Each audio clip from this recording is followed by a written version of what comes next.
Nigeria's President Bola Tinubu has approved that the payment of the revised minimum wage of 70,000 naira for workers in both public and private sectors should commence with effect from July 29 this year, 2024. The approved date is the same day that President Tinubu assented to the act after it was forwarded to him by the National Assembly. Chairman of the National Salaries, Incomes and Wages Commission says the approval follows a series of negotiations and a memorandum of understanding reached between the federal government and the trade union side of the Joint National Public Service Negotiating Council. The President and Commander-in-Chief of the Armed Forces, Federal Republic of Nigeria, Bola Ahmed Tinubu's GCFR, has approved the revision of the Consolidated Public Service Salary Structure. That's known as COMS for those of us in the industry, with effect from the 29th of July 2024. I will repeat that, 29th of July 2024. Any agency in the Federal Public Service, whether it's self-funded or treasury-funded, that has not received any circular on this matter, specifically from this commission, should contact the commission for further directives. This is to avoid any uncoordinated implementation, which has a tendency to destroy the existing salary relativities in the Federal Public Service. As regards how this affects our pensioners, NYC members, interns, and the other subcategories that have been taken care of, we will be issuing relevant directives very, very soon. I'm aware of the fact that quite a number of states had made comments that they were waiting for the federal to conclude its own exercise before they begin to address whatever they need to address. Maybe I should use this opportunity to state that any state or body is free to approach this commission as a technical body for advisory services. All right, we're now joined by RISE analyst Constance Ikoku. Good morning. Good morning, I'm glad to have you join us. It's a little bit technical. Yes. All this stuff. Frankly, I cannot understand it. But I know. It again speaks to the fact, don't you think so, that it takes government is fast to act on whether it is removing subsidy or policies that affect Nigerians negatively. But when it comes to that has to do with Nigerians in terms of things like this minimum wage. This was since when they did negotiation and it's just coming into effect now. What's your sense? Well, let's try to simplify it. So he was talking about the revised salary structure for civil servants to enable the implementation of the minimum wage. So how did we get here? Let's walk back a little bit. In July, the president signed the minimum wage bill into law.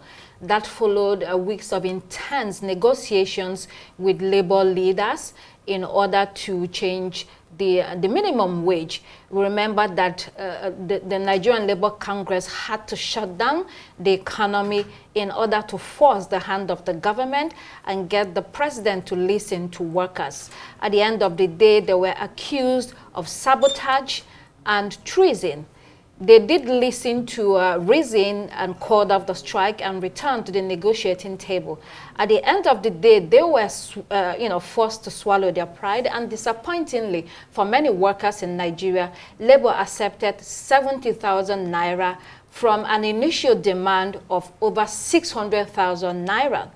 Now, you might look at that and say it is a fair upward review from 30,000 naira to 70,000 naira.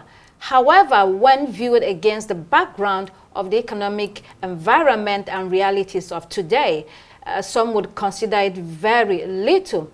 But this is where we are. The country is underperforming economic-wise, and is an economic downturn. It is a potentially rich nation, but struggling with finances at the moment. So you can understand also with government that it's unable to do so much.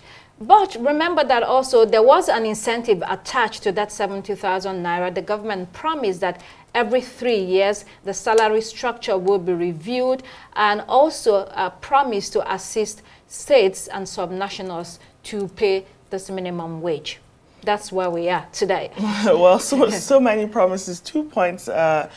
This decision to backdate the new minimum wage to July, I think earlier there was a promise to start implementation in May. Correct me if I'm wrong.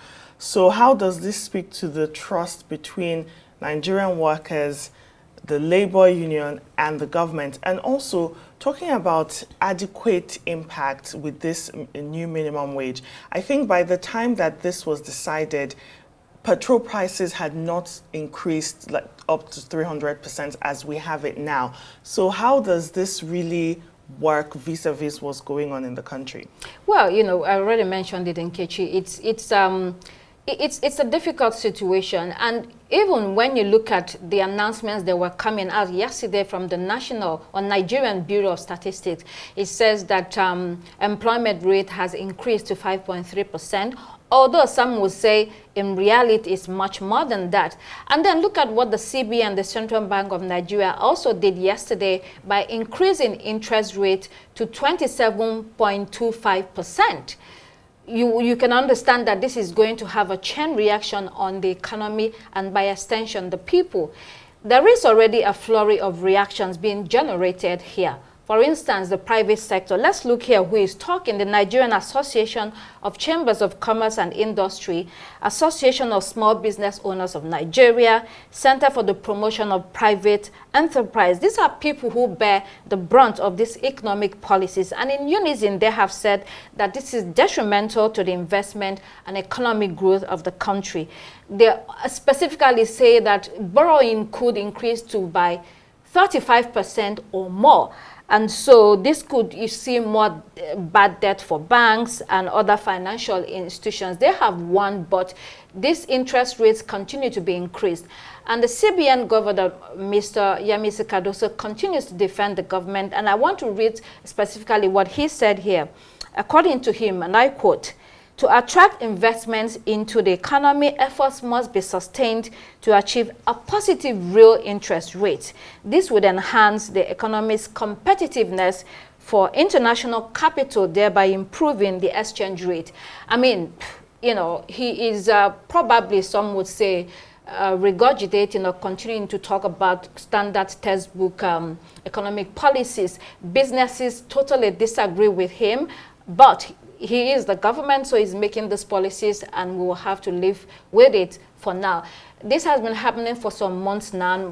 We don't know how much of that investment this has helped to improve the economy, but in Kechi, a lot of grumbling coming from the private sector. Yeah, because you talk about where is the balancing, the question of unemployment, the question of high cost of living. So how do you focus on the outside and then leave the inside? Thank you so much, Dr. Constance. You're welcome.